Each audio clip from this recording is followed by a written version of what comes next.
Nagbabalik na naman ang inyong tagapaglingkod ng mga balita at pawang katotohanan lamang. Naging mainit nga na usapin sa mundo ng social media. Talaga naman na sinampal nga ng kahihiyan ni VP Sara Duterte itong si Kuting ng Norte matapos niyang ipaglandakan na meron ng 20 pesos kada kilo na bigas. Ngunit nung pinasyalan ito ng ating mga kababayan, ay reject nga ito, mga basa at mga pino na parang pinapakain na lamang sa mga hayop. Dito nga natin makikita na talagang wala ng kahihiyan itong sikuting ng norte na ito at iba niyang mga kapartido dahil talagang pilit na binubulag pa rin ang mga kababayang Pinoy nang maniwala sa kanilang mga binoboto at ipapaboto na naman sa election na ito. Kaya naman banat nga ni VP Inday Sara na talagang mapagmatsing at talagang dapat kilatisin ang iboboto dahil sayang lamang ang inyong mga boto kung mapupunta na naman ito sa mga pulpolitiko katulad ni Kuting ng Norte at kanyang mga kapartido. Wal mga kaibigan, para nga sa karagdagang impormasyon, panoorin nga natin ang buong video at kung bago ka pa lamang sa aking channel, huwag kalimutan i-click ang subscribe button at notification bell para lagi kang updated sa ating mga bagong video. At para sa solid viewers natin dyan, maraming salamat sa walang sawang pagsuporta. Huwag natin gamit yung alyansa, no? Dahil alyansa ng mga bangagyan ay gusto wag din yung unit team, okay? Makipag-ugnayan para sa bayan. Kasi nakakasuka na yung salitang unit team, eh. Diba? Nakakasuka na rin yung salitang alyansa ng mga bangag. Okay? So doon ay ikinampanya niya si Amy Marcos, 'di ba? Pero syempre, hindi natin siya susuportahan dahil hindi na tayo magpabudol muli. Kahit na sinabi ni Inday Sara na ibang personalidad si Amy at si Bangag Jr. ay hindi ako pa rin susuporta dyan dahil hindi na tayo magpapabudol muli. Alright? Mapapabudol ba kayo muli? Sabi ko nga, natin si Vice President kung ano yung kanyang strategiya, pero ang strategiya ng bayan ay no to Marcos, never again. May mga nagsasabi, okay, na, hi Ma'am Pervina, how are you? For Ma'am Braga, ano ba sa tingin ninyo? Basta straight lang, PDP laban. May mga nagsasabi, di ba, na kailangan supportahan si Amy kasi siya yung nagbukas ng hearing patungkol dito sa pagkidnap kay Pangulong Duterte. Di ba? May mga nagsasabi na siya ang nag-expose. May mga nag-send sa kanila ng message, ano? Pilit akong kinukumbinsi na supportahan si Amy Marcos. Well, I'm sorry. Okay? Never again. Bakit?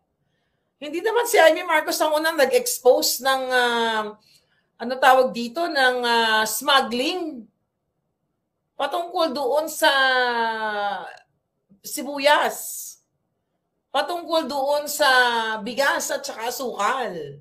Sino? Sige, sabihin nyo. Kilala nyo ba kung sino ang nag-expose o nagpalabas ng issue, yung nalala nyo yung Bonina cooperative na binili nila yung sibuyas sa sa mataas na halaga. Okay? Naalala niyo yun? Sino na-expose nun sa inyo? Sige nga, kung tama kayo. Maliban kay Attorney Vic. Bago pa si Attorney Vic. Gusto ko lang tignan kung nakakasunod kayo. Okay, tignan natin dito, ha? Aha. Ay, hindi. Huwag natin tignan. Nakakatakot pagdating sa election, baka dayain. Yes, Rebecca Ugata. Ako nag-expose noon, hindi si Amy Marcos. Excuse me. Patungkol doon sa smuggling ng sibuyas at patungkol sa mga smuggler ni Michael Milo. Ako nag-expose noon, hindi si Amy Marcos.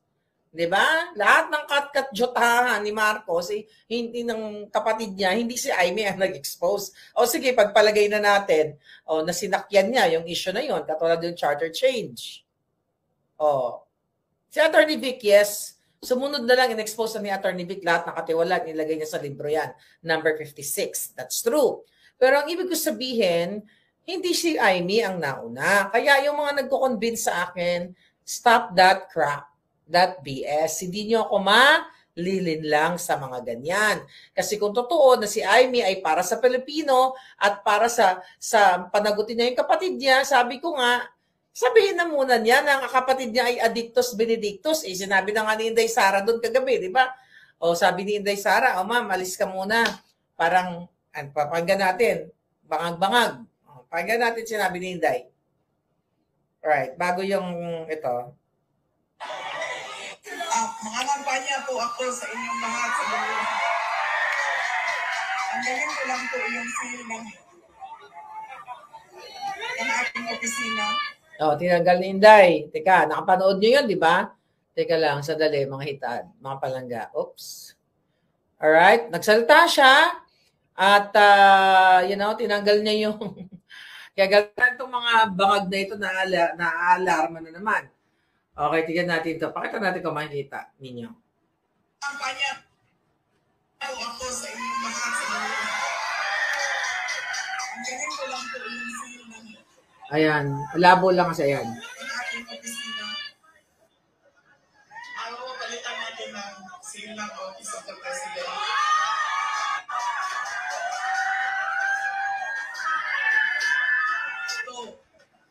Nangako siya yung dati. Pwede makita niyo na pumayat na ako. Pumayat pa sila. Martin Romualdez, ayan si Inday Sara. Mapakasar din talaga. Mapakalaska din talaga to. Maldita rin talaga to si Inday. Tao, si Amy Marcos.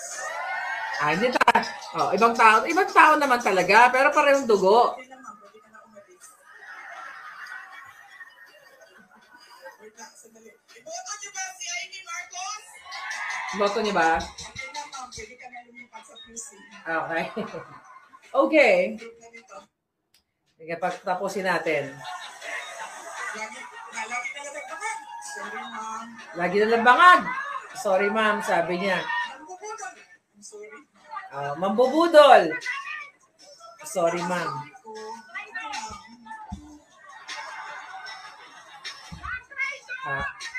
Narinig niya? Mga traidor. Okay. Meron pa si Inday, bago ko tuloy-tuloy, may papasend pa natin. Paparinig natin sa inyo. Ginaya ni Vice President Sara yung the way na magsalita itong si Castro. Si Taratara. Alam ko na po kung anong nangyayari sa kampanya na ito ngayong gabi.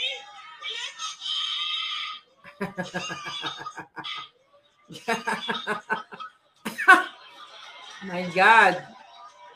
Di ba? Alam ko na po.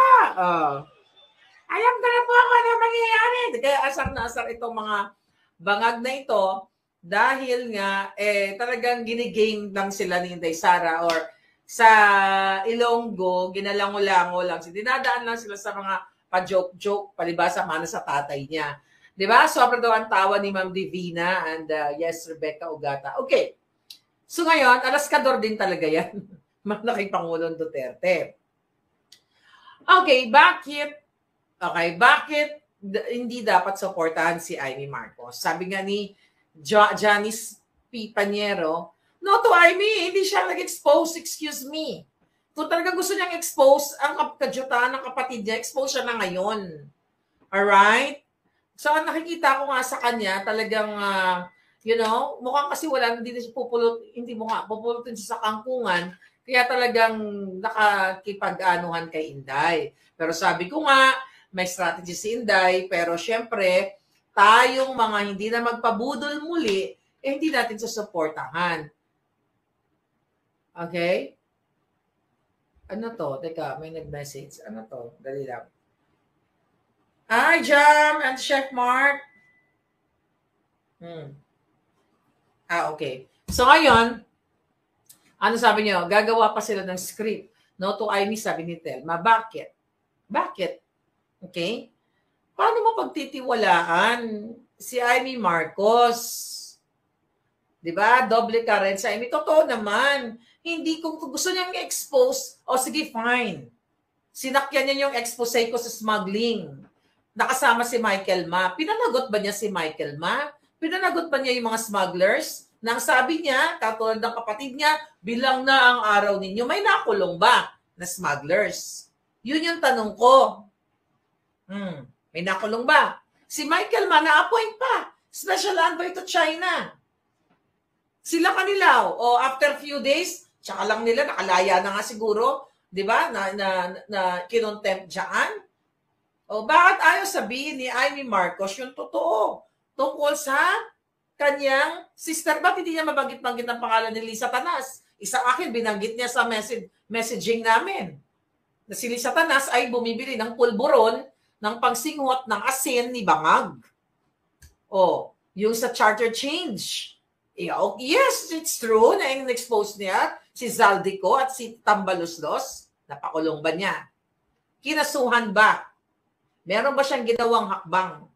Wala. Puro show lang. Kahit itong hearing sa pagkidnap kay Pangulong Duterte.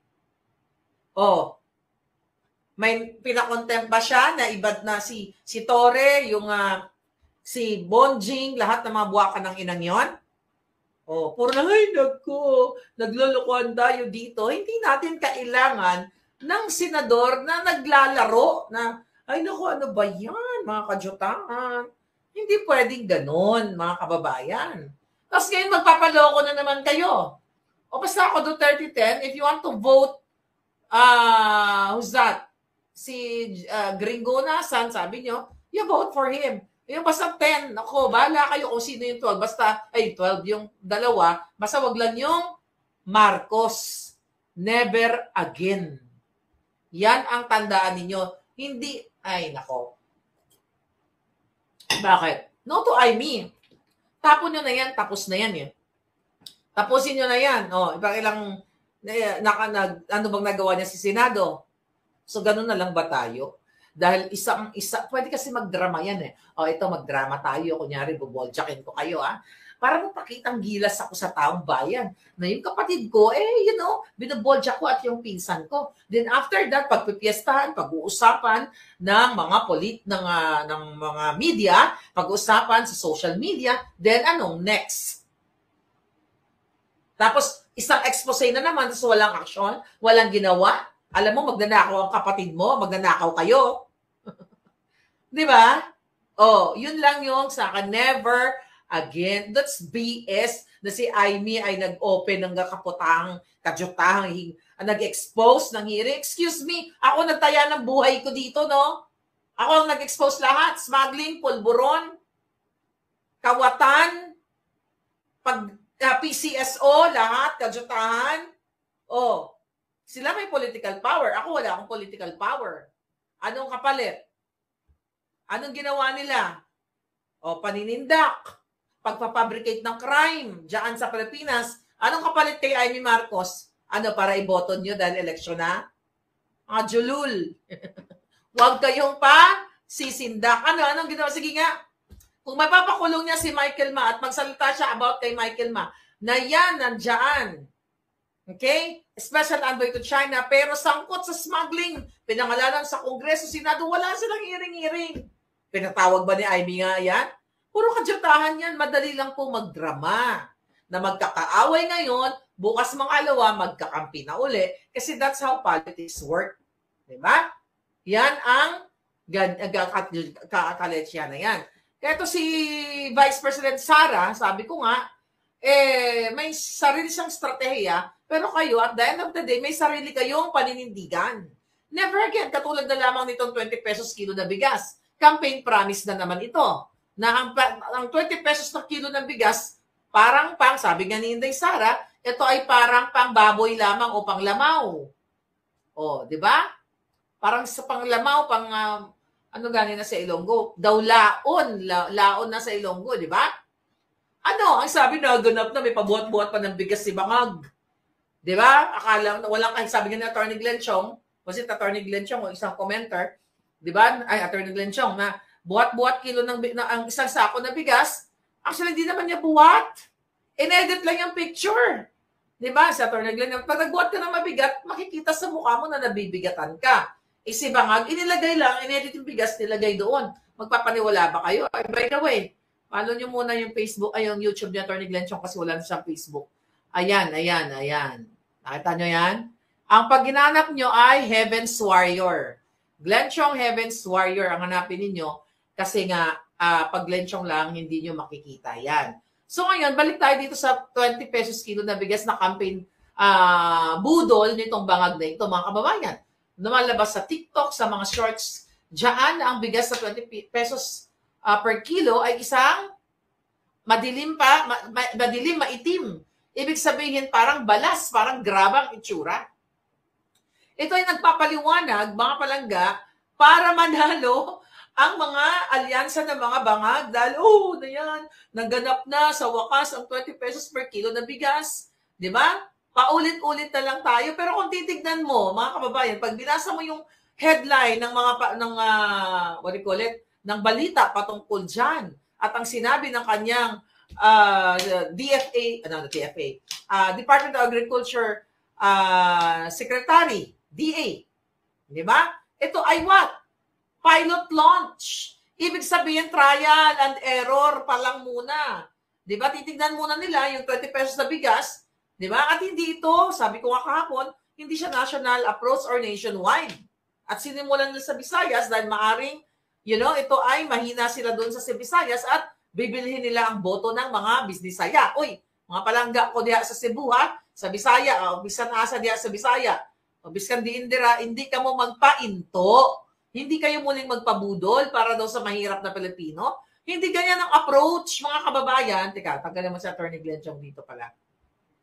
Ayan yung kanyang Facebook. Ayan, para makita niyo buo ang aking alindog. Ayan, buo ang alindog ni Madam. Alright?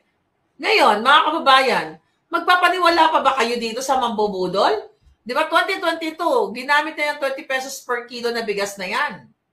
Ngayon, ito sinasabi na pilot launch niya. Trial lang muna para sa indigent Filipinos o sa mga mahihirap lang ito. Gaano katagal ito nila gagawin? Di ba? Hindi po ganito, mga kababayan, ang pagbigay ng solusyon sa mga Pilipino at hindi lang pwedeng mahirap lang. Pwede mo bang piliin na ang serbisyo ng gobyerno ay dapat pang mahirap lang? Dapat sa lahat ng sektor, lahat ng antas ng Pilipino, lahat. Okay, so middle class, mahirap, mayaman, di ba? O yung mayayaman, sige, wag na natin isama yan. Hanggang kailan ito? Napatupad na ba ito? Kasi ang sabi dun sa balita nila, 10 pesos per family per week. O may limit pa. Hindi ganyan. Ibig sabihin ito ay artificial na solusyon o short-term solution. Ito ay budol-budol solution. Na kunyari, makakatulong mo. Tapos ang headline nila, si Bangag bukas buhat ng bigas. Ayan, natupad na, ganyan-ganyan. At hindi lang yun, merong limitation ang pagbili ng bigas. I think 40 kilos per month. 40 kilos per month per family. Gaano ba kayo kadami kumain ng bigas? Di ba? Ngayon, hindi puro na lang sa mahirap, puro na lang sa mahirap. Bakit kayo ang target market nito? Or, kayo yung laging sinasabi mga nasa dulo ng laylayan, marginalized Filipino chuchu. Kasi kayo yung gagamitin. Di ba? Kasi yung mga matatalino, like yung middle class, not only yung mga mahirap, marami matatalino sa mahirap. Siguro sabihin na natin yung mga hindi masyadong educated pagdating sa pagboboto, no? At ito ay kumakalam ang kanilang sikmura. Bakit kayo po yung tinatarget na bigyan ng ganitong pangburak na bigas? Kasi kayo yung na pwedeng mauto nila. Pero dahil sa vlog natin ito, huwag kayong magpapauto. Diba? Kasi ang tema niyan, maganda yan kasi makakatulong si Bangag sa mahirap, 10 pesos, ay 10 kilogram per week, 40 kilogram per month, sa 20 pesos, pero hindi naman malamon. Diba? At sinabi mismo ng DA, mga kababayan, na mga Bangag, na inamin nila na ito mayroon silang logistical logistics challenge na kailangan daw ayusin muna bago ito maging nationwide kasi pinag-aaralan, di ba? Ganyan ang sabi ni Clarissa Taratara. Pinag-aaralan na po namin yan. Ang Bangag na administrasyon. Papunta na po tayo dyan sa maitim na parang kikukula na po, di ba? Mga ganong kadyatahan. Kaya ginaya siya ni Inday. Kasi talaga mga Alaska nito, di ba? Pag hindi niya alam ang sagot, ay, nakausapin po natin yung mga chupa-chuchu. na mga sekretary, pag-aaralan po natin yan. Buha ka nang inapuro na lang pag-aaral bago mo ilabas ang ganyang klaseng solusyon, which is hindi solusyon, ay napag-aralan. Hindi yung pag-aaralan pa lang. Meron logistic challenge, chuchu-chuchu, kailangan daw ayusin muna bago ito isa katuparan sa buong planeta, ng buong kalawakan ng Pilipinas. At, baka ito ay, matagalan pa and everything. So, asaan yung urgent? Asaan yung right there and then na solution? Yung agarang solusyon. Wala. Di ba? Kasi ito ay panakipbutas, short term, ito ay panandalian lamang na pagbaba ng presyo ng bilihin dahil magkakaroon ng paggamit ng taxpayers' money. Dahil ang palay pa lang ngayon, di ba? Kung tama ba ang pagkano ko, 21 pesos. Di ba? 21 pesos ang palay. Magkano ba palay? Tapos magbibenta ka ng 20 pesos per kilo na bigas. Anong kadyatahan yan? Ibig sabihin, gagamitin ang pera ng bayan, mga palangga, para palabasin sa inyong mga maralita, mga marginalized Filipinos, mga chuchong ganyan, para ipalabas nila kunyari maganda, para sa mahirap, para sa mga Bisaya ba, na ang ginagawa ni Bangag. Kasi mapututupad na ang 20 pesos per kilo na bigas. Pero sabi ko, hindi ito panghabang buhay. Ito'y short term lamang, pang-eleksyon lamang. Yan ang katotohanan yan, mga kababayan. So ngayon, magpapabudol ba kayo? Wala, hindi ka nila alam. May pag-aaralan pa daw eh. Sample-sample muna. Burak-burak na bigas muna. Di ba, sabi nga mismo ni Vice President Sara, panglamaw lang, Tapos nagagalit nagagalit ang mga Bangag dahil parang crab mentality daw. But we'll talk about crab mentality later. Ano ang sabi nila? Maganda na nga daw ginagawa ng Pangulo, Ang tamang approach sa pagbigay ng kaalwanan sa kabuhayan ng mamamayang Pilipino, mga palangga, dapat suportahan ni Bangag yung mga magsasaka. Di ba? Wala nang gustong magsaka eh. Yung mga lupa ng mga magsasaka, yung iba nakatiwangwang dahil hindi tinutulungan ng gobyernong Bangag, bigyan ng libreng abono, patubig, storage, pinag-usapan na natin yan. Nung in-expose ko yung mga smuggling, rice smuggling, onion smuggling at kung ano-ano pa, di ba? Bigyan ng magandang technology, irrigation, chuchu, di ba? Kung ano mga makina na pwedeng ibigay sa magsasaka. Hindi mo pwedeng pababain mo lang dahil trip mo at dahil, election, Di ba? Narinig mo dati kay Bangag Jr. Nung in-interview ko siya, ayusin natin ang farm to market road, to market infrastructure, chuchu. Di ba? Para hindi masira yung mga produkto natin, suportahan natin ang ating mga magsasaka, tulungan natin sila. O asaan yung mga farm to market infrastructure na sinasabi niya nung in-interview ko siya? Nasaan? Magsulat kayo dyan. Asaan yung sinasabi ni Bangag na farm to market infrastructure? Nasaan napunta ang pera? Sa kakarelease lang na balita, yung kanilang Oplanoros, 8 billion pesos. According to that report, di ba? Ang kanilang ipupondo para atakihin tayong mga anti-Bangag supporters. See? Tapos ang mga magsasaka, wala. Bigla mo lang pababayin ang presyo ng bigas dahil ito ay campaign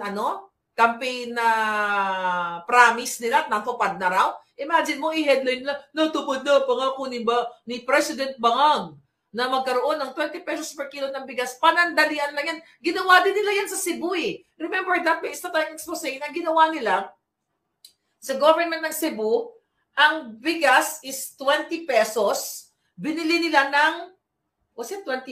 Kung tama yung pagkakaano ko, basta ganito yung konteksto. Ang bigas, binili nila ng, let's say, for example,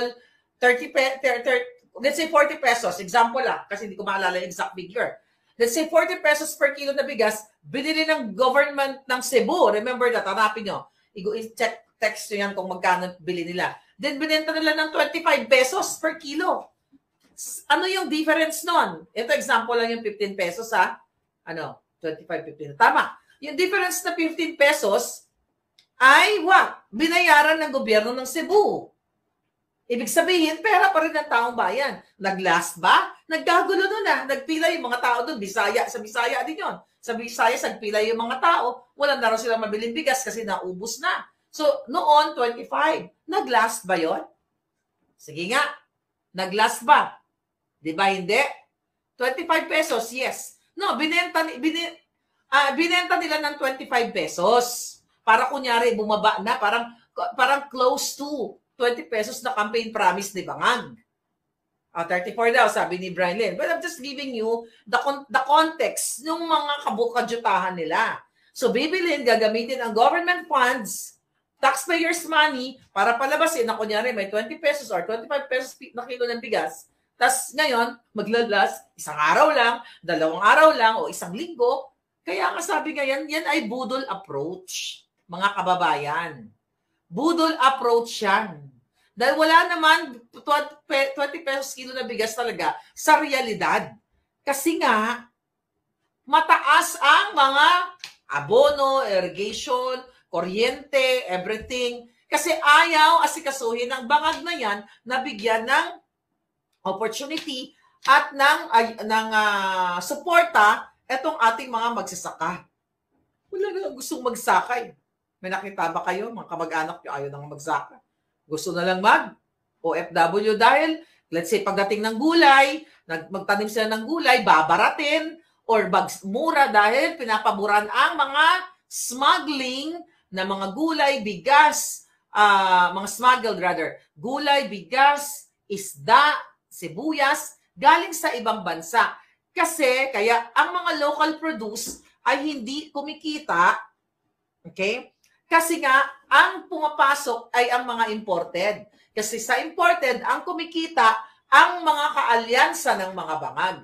Yan ang in-expose ko na hindi si Amy Marcos ang unang nag-expose. It's Maharlika. It's not you, darling. Kaya itigil na yan, kadyutahan na yan. Never again. Dati, pinag-usapan na din natin yung mga storage na yan. Ano sabi ni Bangag dyan? Ilang beses siya in-interview. Nasusuportan yung mga magsasaka. Binigyan ba kayo ng mga cold storage, dry storage, di ba? Para ilagak ang inyong what do you call it? Ang inyong mga ani. Ginawa ba ni Bangag yan? Wala. Wala siyang ginagawang ganyan, mga kababayan. Kasi ang pinapaboran niya ang mga smugglers.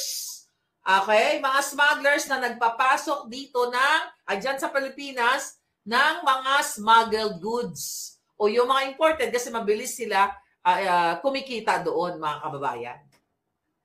Tapos, ang mapagsamantala ng mga hoarder, traders na binabarat ang ating mga